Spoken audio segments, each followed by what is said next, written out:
One thing that's been new for me is Celtis, and it's also known as stem lettuce, and it's not a new crop. It's been around forever. It's just that I had not tried it before. If you haven't grown it, it is a lettuce relative, and it grows a very stout stalk. When you harvest it, then you peel that stalk with your potato peeler, chop it up, and throw it into a stir fry.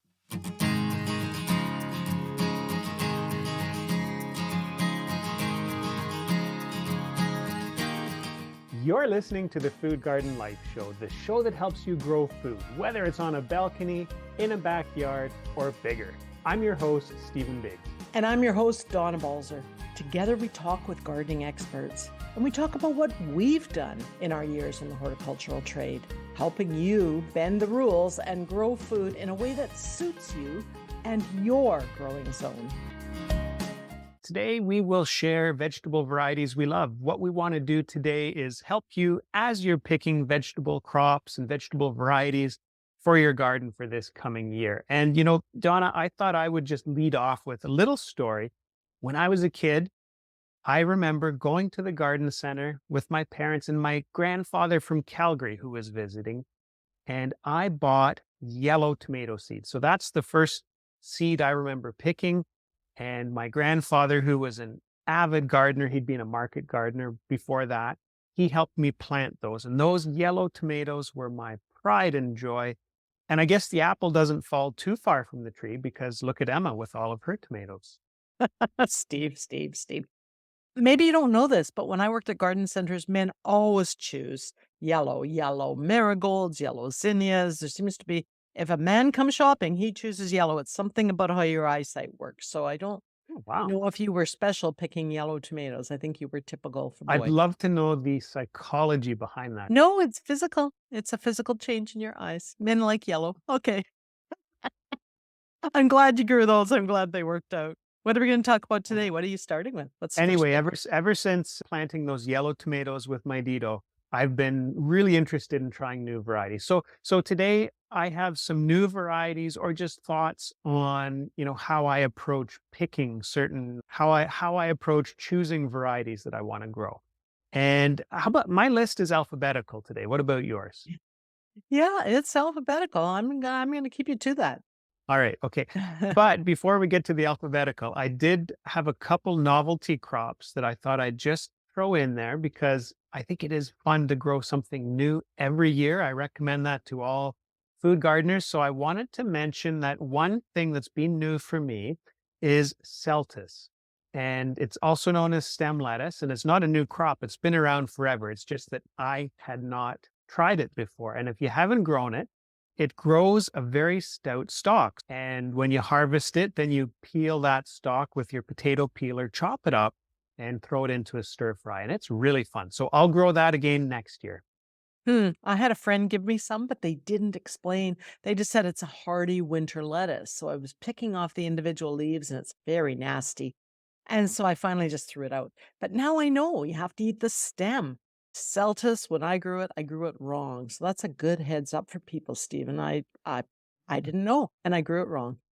Yeah. Okay. I have one more. I I won't say novel crop because people come from places where this is grown. They'll know it. But it was novel for me because my mom never cooked cardoon for me when I was a kid. She had Eastern European background. I think it's more of a Southern European or a Mediterranean crop.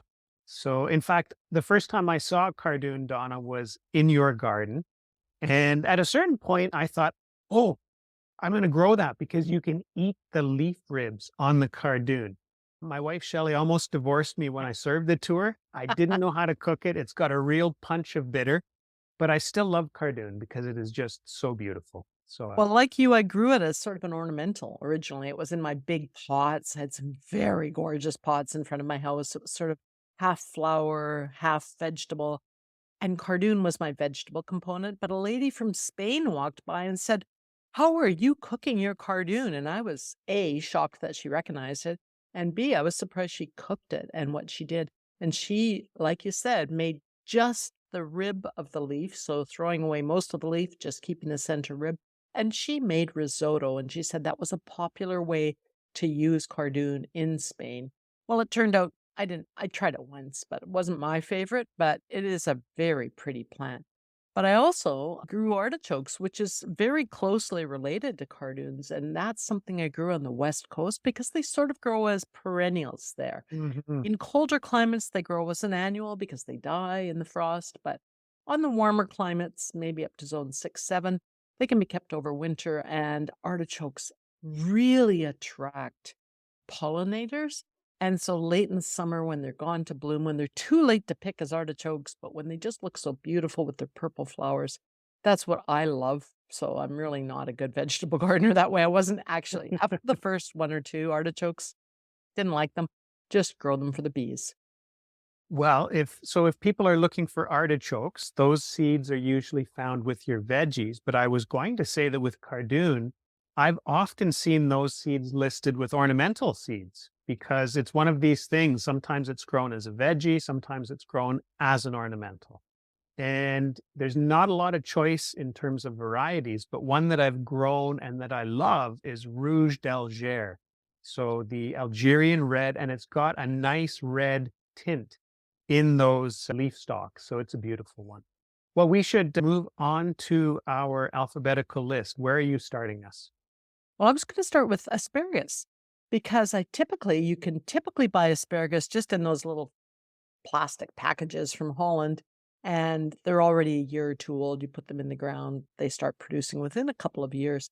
But last year I tried no, actually 3 years ago, I tried a new one called Spartacus, and it was from seed that had just been developed, a male only seed. Now, how do they produce a seed that's boys only? I have no idea, but I love Spartacus. It germinated right away. The little seedlings looked exactly like miniature asparagus. I put them out in the garden by the 3rd year. They're so huge already and really successful. So I do like asparagus, and it's such a pretty ornamental. And since we're talking about ornamental vegetables, I think people should include that in their front yard, backyard, everywhere, not necessarily in their vegetable garden. Because I had a friend that said, "Why grow it at all? It takes up so much space." But I'm like, "Well, put it out in the ornamental garden. It's so pretty." Well, a great choice in an ornamental and edible landscape because you can put the asparagus at the back of a perennial bed where you can enjoy those tall, ferny fronds all through the summer. So yeah, I agree with you on that. But I don't agree with you, Donna, when it comes to seed growing asparagus. I feel like, life's short, the clock's ticking.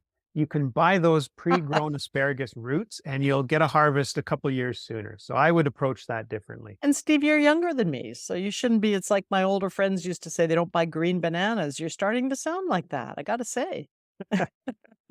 All right. So, you skipped over arugula, Donna, which is Oh, something I did want to mention.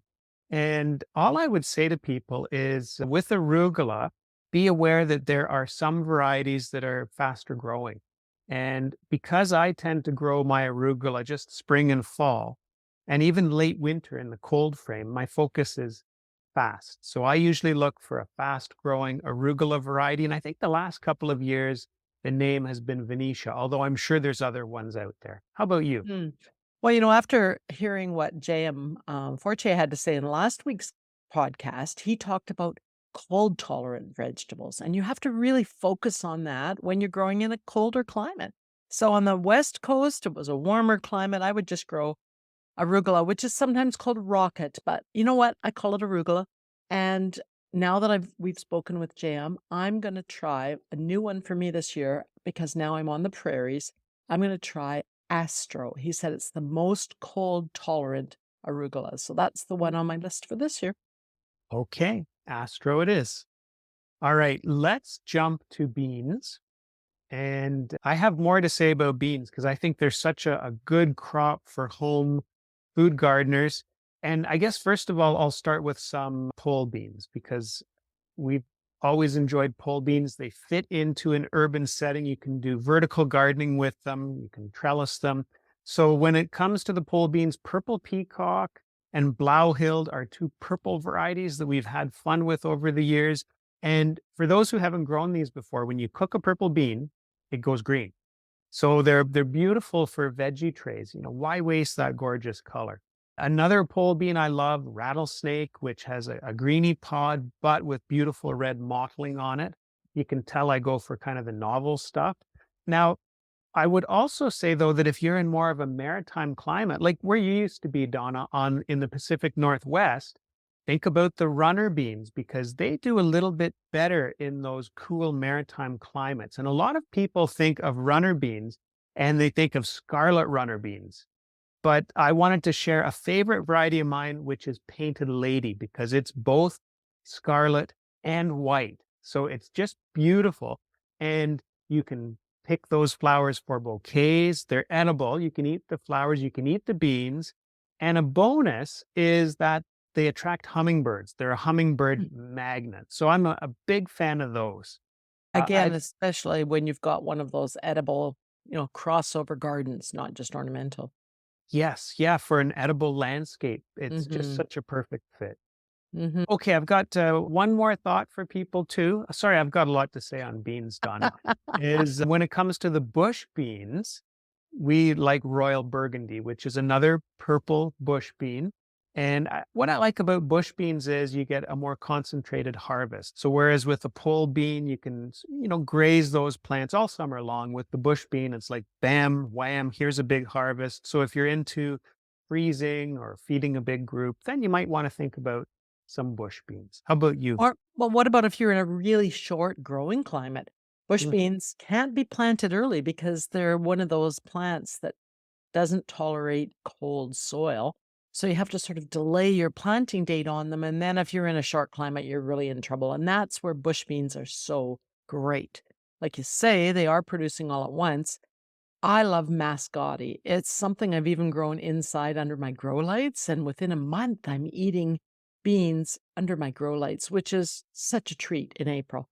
But some people have complained to me about bush beans because they have to bend over to pick them, and maybe they're getting older and they can't bend as much, or maybe I don't know, they should do it instead of going to the gym, have bush beans, but they're going away from that and going into climbing beans. Now, if you have a longer season, you can grow climbing beans, and one of my favorites is called Seychelles, like the islands. I love them because the beans themselves are French beans, which means they're round in outline, which means they look beautiful on the plate and they stay green when they're cooked. I don't particularly like the purple ones like you do, but I love the French beans. So Seychelles can take me through the season. If we get an extraordinary long fall, which with climate change, we seem to be getting longer falls now, then we get more harvest. But I always have a few bush beans because I know I want to get some midsummer crops. And I was looking at one that is in all the catalogs called Provider, Bush Provider. And it's also advertised as a French shape, so it's a round bean, and I think that's one you've grown. Have you not I've grown? grown that. Oh, yeah, it's very prolific. Very prolific. So I'm gonna try some providers this year as well. It's an old variety, nothing fancy, but a good provider. Thanks. I have a closing thought on beans too, Donna. And that's if people are interested in the idea of self sufficiency or enjoying your own harvest throughout the year, don't forget dry beans. Dry beans are an easy way to do that. And the one dry bean variety we've enjoyed over many years is Jacob's Cattle. And it's one of these old varieties that's been around forever. Alright, well, I don't grow dry beans. Again, it just takes up space and they're cheap to buy. So I'm gonna jump right to broccoli. I know you're not a broccoli fan. Yeah. But when you harvest those big heads of broccoli, you just feel like you've come straight from California or straight from the grocery store. You have to put it in the kitchen for a while for people to look at. It's just so beautiful. And they can shape up so fast. And broccoli is a cold tolerant crop. So we can start it a bit early or plant it out directly early. It can take that cold. And then one minute you're looking at it, it's nothing but leaves. Next minute, you've got this beautiful big broccoli heads. So the best ones I've grown ever to make those big heads. The best one I've grown is called Green Magic. It seems to be available everywhere now. It was fairly new 5 years ago. Produces the big head. But after that, wait for it, you still get the side sprouts, which are like really edible, really delicious, and really good. So that's the one I like the best. It's called Green Magic. But I'm not gonna stop growing Happy Rich. Have you grown Happy Rich? I haven't, no. It's a sprouting broccoli, which means it makes only the side shoots. It doesn't make that big king head. each of the sprouts is quite substantial. They're almost like mini king heads. They're a good a good fist size, and they produce again all summer and into the fall. If you get a longer fall, you are going to get more. So I really love Happy Rich. I have to be a contrarian here and say, why would you grow broccoli? It's a lot of bother. I like rapini. It does well direct sown. It's a no fuss crop. I sow it in the spring. I can sow it in the heat of summer. And so that would be my vote, rapini instead of broccoli. Rapini, it's a has-been who wants to be broccoli. It's like broccoli, but it's not as big. I love the Happy Rich. So we'll have to agree to disagree on that one. I think so. Now, you skipped over beets, Donna, and I did have a couple things to say about beets. Growing up, my mom's family was Eastern European, so beet borscht was one of those staples on the menu, and I love beets. I have to say, I don't really care for the yellow or white beets. To me, that just seems wrong, but I do love a good beet. So, my favorite beet variety for storage is Cylindra, which, as the name suggests, is more of a cylindrical shape rather than a round beet. But they size up nicely, they store beautifully. And then with beets, we can eat the leaves as well. And one of the best for the leaves is called bull's blood because you get these beautiful, deep red leaves that look amazing. When you pick them young and you put them in a salad mix, they look just amazing. Mm. So when it comes to beets, those are my favorites. And I guess one more that the kids have liked is called Chioggia. And it is one that's striped inside, white and red. So it looks a little bit like a candy cane when you slice those beets in half. How about you? Any beets going on in your garden? Don't have a big beet heritage in my family, so I grow just a few, like you, to eat the leaves. So I'll grow a few, or I'll start them late if I have a hole in the garden after I've taken out my garlic in midsummer. I'll maybe start a few, but not big on beets. And when I do grow them, I grow the Merlin or the Boro. Beets, though, are tricky in acidic soils, so you have to be careful with that. Well, I suspect we'll agree on carrots. I like lots of carrots in the garden. There's always a few different varieties going on in the garden. And maybe to get people started with carrots, I'd like to say that, you can have early carrots, you can have carrots that are ready mid-season, later in the season. So look at the days to maturity as you're picking your carrot varieties, but also plan to plant successive plantings of carrots, and then you can enjoy them throughout the summer. Now, I like a few different ones. I like one for storage, so a bigger carrot that stores well. And the variety that I've grown for a number of years is called Flaky, and it sizes up really nicely. It stores well. And then we always go for a couple colorful carrots in the garden. And of course, Emma had, white, yellow, purple, red, you name it. But the colorful carrot that I like, it's a purple one called Purple Haze. And the outside is purple, but inside is orange. And when you cut it into medallions, it looks really pretty because it's orange in the middle, purple around the outside. And then an idea for people who are gardening on stony soil, because when you grow carrots on a stony soil, they fork. If you pick something like the Paris market carrot, which is round, then you don't have to worry about forking carrots. Oh, Steve, what a waste of space. You get a little carrot that's a little round ball, and you could have grown a huge broccoli, or and I noticed you skipped over cabbage. You could have grown a huge cabbage in that same space. Come on. That's a little tiny round carrot. For those people that have a big garden, maybe they can grow the Paris market, but it is a small round carrot. It's not gonna give you the flavor that you're gonna get from a Nantes carrot. I noticed you didn't mention the different sort of big classes of carrots, like the round-tipped ones are called Nantes, the really long pointy ones are called imperators. Anyway, I like the Nantes. Anything with the name Nantes is fine by me, and they're always so sweet. But the thing to remember is there isn't a variety called baby carrot. That's not a type of carrot. That's how you grow it. So if you keep starting new carrots all the time, you're gonna get babies. I wanted to say so for celery, Donna. Celery? We're not doing celery, are we? Absolutely. You have to grow leaf celery. So the stalk celery takes a lot of water, it takes a lot of fertilizer. You really have to coddle them to get a nice result. Mhm. But leaf celery is not fussy. And you get, as the name suggests, you get a lot of leaves that are fabulous, chopped up for salads or in soups and stews. So I vote for leaf celery. Or you could grow the perennial lovage. It tastes the same as celery. It's in the celery family. You only have to take one piece of leaf off. It's a giant herb. I love it. Attracts Mhm. pollinators. All right, let's go to cucumbers.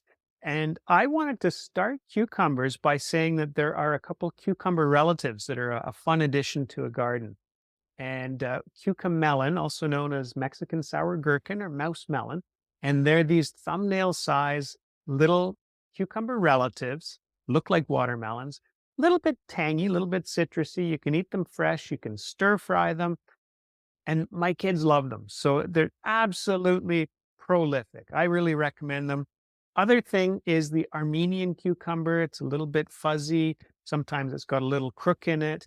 It's another fun choice. And both of these, if you've had trouble with cucumber diseases and pests, try them. It's a good way to sidestep that, and it's something new for the garden. Now, I guess if you set on growing cucumbers, I would say that remember the broad classes. You've got slicing cucumbers, you've got pickling cucumbers, you've got greenhouse cucumbers.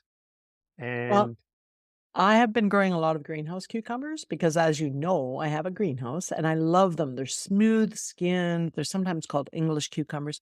Turns out they're not even from England, they're from Japan often. And I love them because of that smooth skin and they grow so fast. But you've noticed at the markets recently, in the last 5 years, there's been the little English cucumbers, things like Diva or Mini Me. So I'm growing some of those in the greenhouse, but outside, I'm growing a really old slicing variety called Marketmore. It was something I used to pick when I was working at the university farm. It was always a gold standard in 1978, and I see it mm, still in the catalogs. So a couple of years ago, I started growing it again. I thought, what am I doing? Why reinvent the wheel? I grew Market more. They've improved their disease resistance quite a bit. They're fast. Sure, you have to peel them, but remember, we used to peel all of our cucumbers, so it's not such a hardship. You can grow them outside. They produce quickly. Market more is used to be the standby, and for me, it's the standby again. I love it. 1978. I was in elementary school, Don. Bit younger, so you should learn from your elders that Market more is a great cucumber, and you should try it. Coming up, more ideas to help you pick crops and to pick varieties, including ornamental eggplants, gorgeous kale, and let us tell you about lettuce. That's all coming up in just a moment.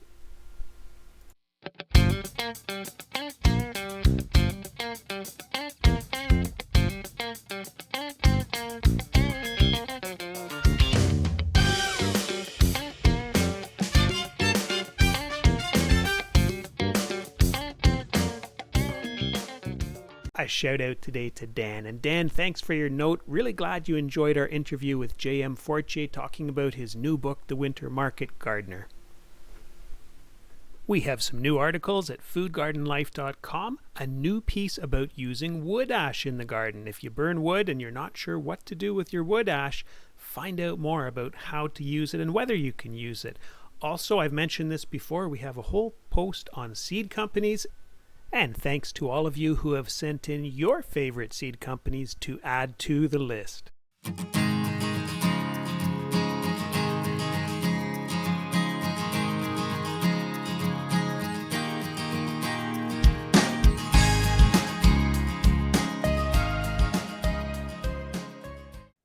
You're listening to the Food Garden Life Show. The show that helps you grow food, whether it's on a balcony, in a backyard, or bigger. And now back to our chat about choosing crops and choosing varieties. All right. Eggplant. I got to put in a vote for eggplant. And I love a nice big eggplant that I can slice, marinate, and grill or make into an eggplant parmesan. So I always like to grow one of those large black eggplant varieties. And I think last year it was Black King, but varieties change. But the other thing I wanted to throw out as an idea for people is that eggplants can be very beautiful. So if you're trying to strike that balance between ornamental and edible, especially if you're container gardening, look for some of these more compact plants. The one that I grew this last year that was just so beautiful was Fairy Tale, because you get these smaller striped eggplants, purple and white, And then the flowers on those plants are nice too. So I'd throw in a vote for eggplants, ornamental value, absolutely delicious. And Absolutely needs a hot climate. Did you yeah, think about that? Coastal climates are not hot. Prairies might be hot, especially in Manitoba or you said you have a Saskatchewan. greenhouse, Donna. Yeah, but they don't produce fruit in a greenhouse unless you pollinate them. So the commercial growers hire bees, they transport in like little miniature bees that pollinate for them, but it's hard in a home greenhouse to have something like eggplant. So I just, you know what I found out, Steve? Eggplant's one of those things you can buy a single one. The whole family can rave about how nice it is, mixed with Parmesan cheese and breadcrumbs and fried, because everything's good fried. And then you can go away from it. You don't have to be babysitting them for like 8 months. They seem to take forever to grow in a regular climate. So I'm not a big eggplant fan. I'm going to jump ahead to garlic. Are you a Okay, go garlic for it. grower?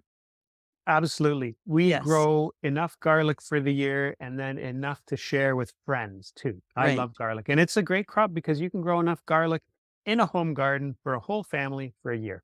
It's easy to grow, but people ask me every spring, where do I get garlic? How do I get garlic? I'm like, you plant in the fall. It's like, think about tulips and daffodils and garlic. Think of them all in the same, because garlic needs to have that cold period. It needs to start rooting in before it can actually grow in the spring.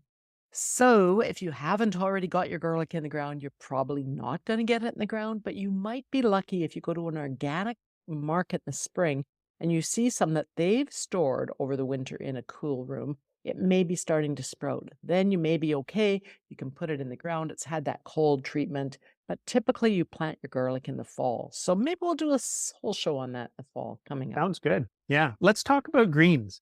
I just wanted to say that beyond Greens. lettuce, beyond spinach, there's other stuff out there. And one of our favorites here is Mitsuna, which is just this rapid grower. It's fantastic in my spring cold frame. So Just a fast. fancy name for mustard, Steve. Oh, it's in that clan, but it is its own thing, Mitsuna. And the red ones, red frills is beautiful. But last year we grew a Mitsuna. What was the Ms. America? This deep red all summer long, this beautiful plant. So I can't say enough about Mitsuna. I'm sorry you're missing out on the Mitsuna boat there. I think it's affected just like arugula by all the little flea beetles. Is it not affected in your area by flea Not to the beetles? same extent for me. No. Really? Okay, well, maybe I'll look at them. Maybe I'll consider it, but I have a love affair with kale. I love Mm. kale, so it'll have to squeeze into some of my kale space, and I really love winter boar kale. There's been such a trend with dinosaur kale and all those rubbery, hard kales. I don't like those. I mostly make salad with my kale, so I like the frilly ones. I love the winter boar, the darky boar, the red boar.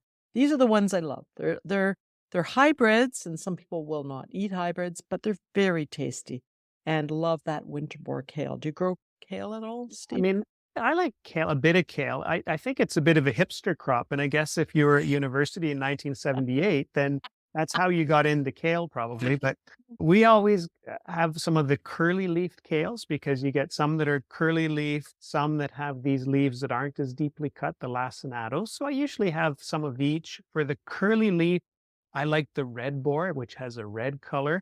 There is a special kale that Emma ordered too a couple years back, and gosh, it cost me an arm and a leg. It was called Bare Necessities, and it was super finely serrated. It's absolutely beautiful, even just to add texture. So back to the whole edible landscape idea.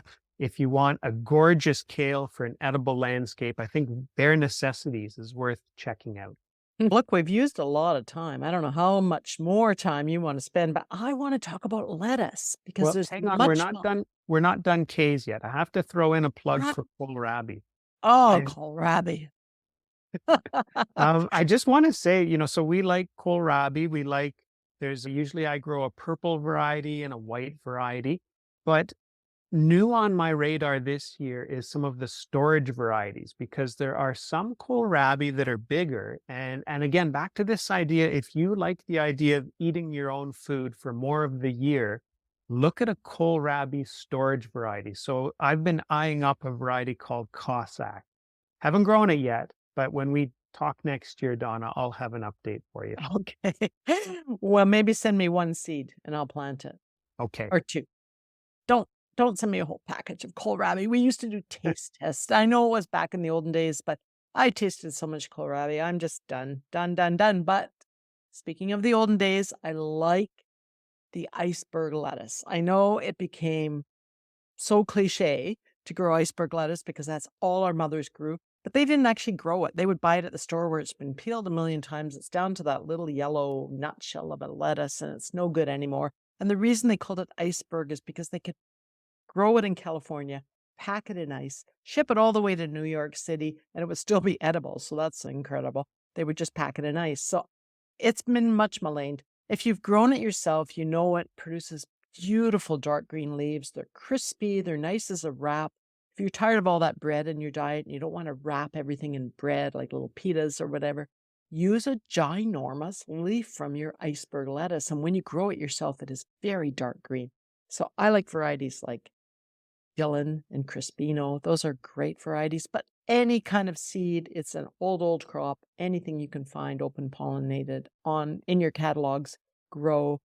I would grow iceberg lettuce. Okay, I guess I think of lettuce differently. The iceberg lettuce just makes me think of what comes on a McDonald's hamburger, so it's a bit of a turnoff for me. I like the oak leaf lettuces because it's not a tight head, and you can just pick a few leaves for that particular meal. So oak leaf is my favorite, but maybe stepping back for people, there are these different categories of lettuce as you're lettuce shopping. So you've got your leaf lettuces, your romaines, your icebergs, your butterheads, and I think there's others too.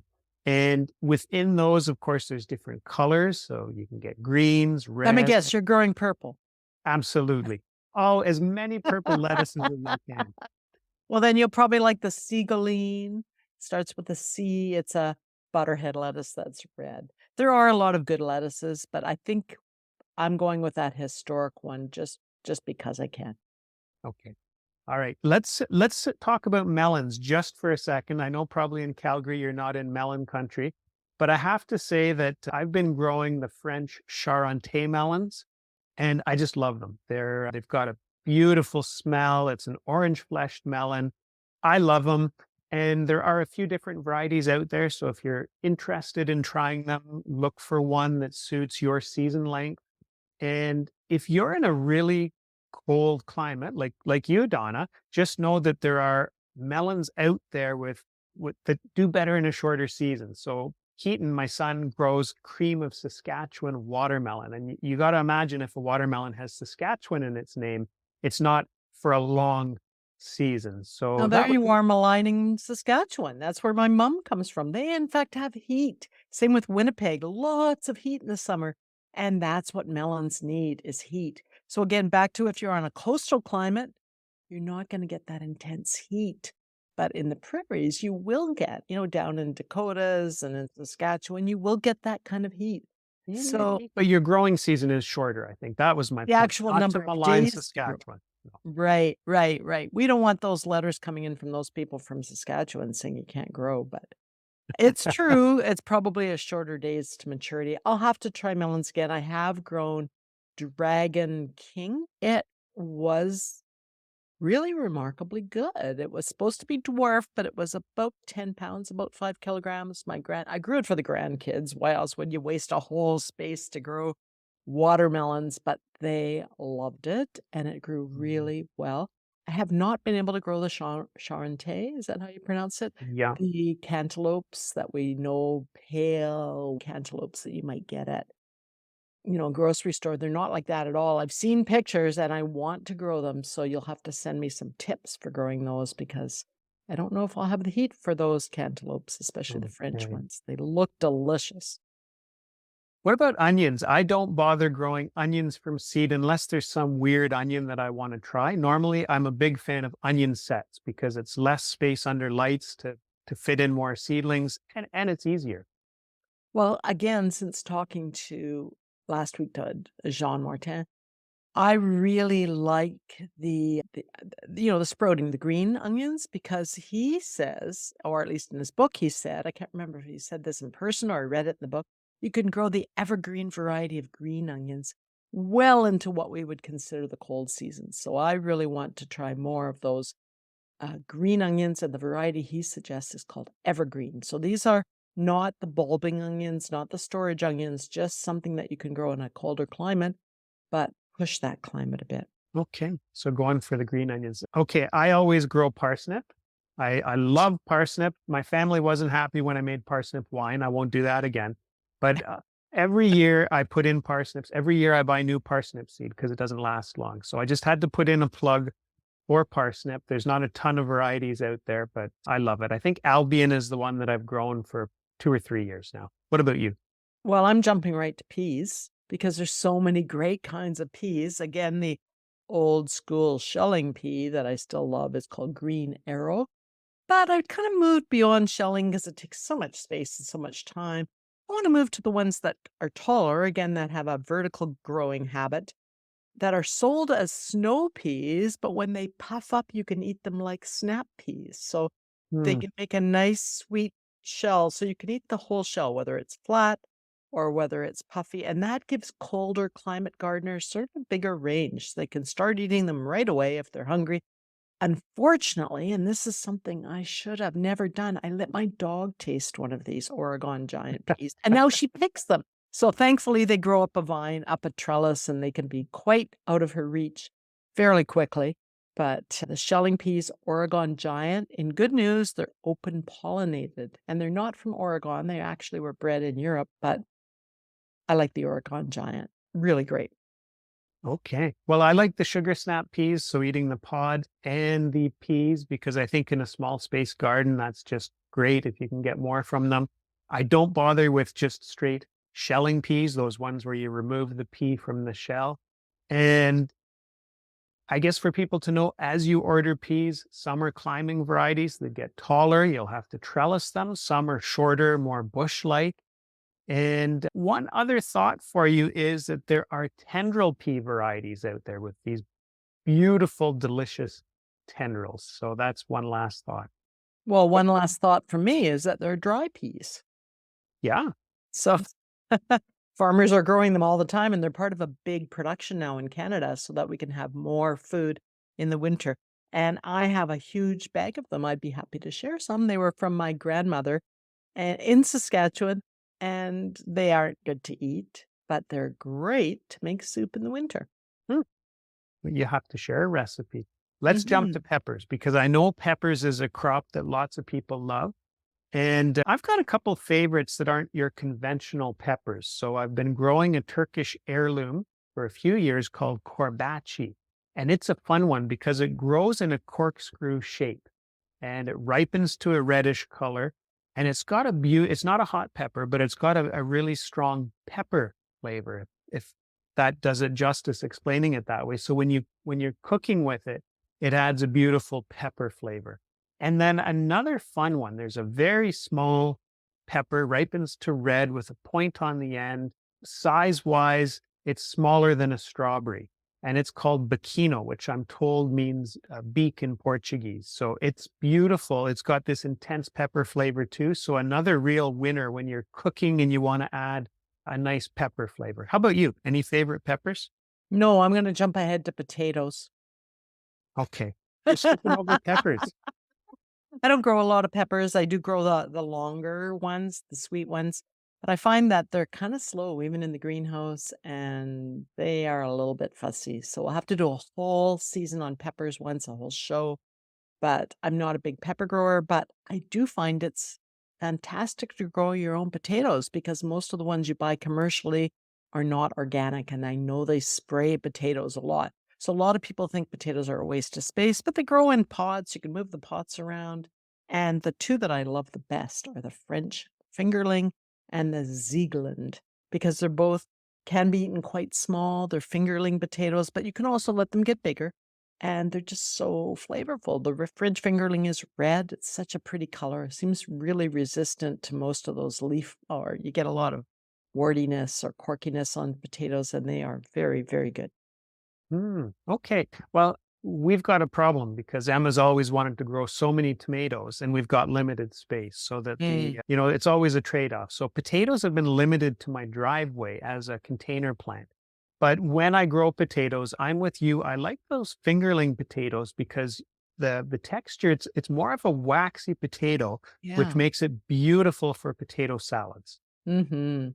And you know what? Jessica Walliser, she wrote that book, the newest book on companion planting. She says you can grow your potatoes with your beans, and I tried that, and it's fantastic. So it's a good way if you're growing in your on your driveway in a container to combine two otherwise kind of unrelated crops, but they seem to help each other out.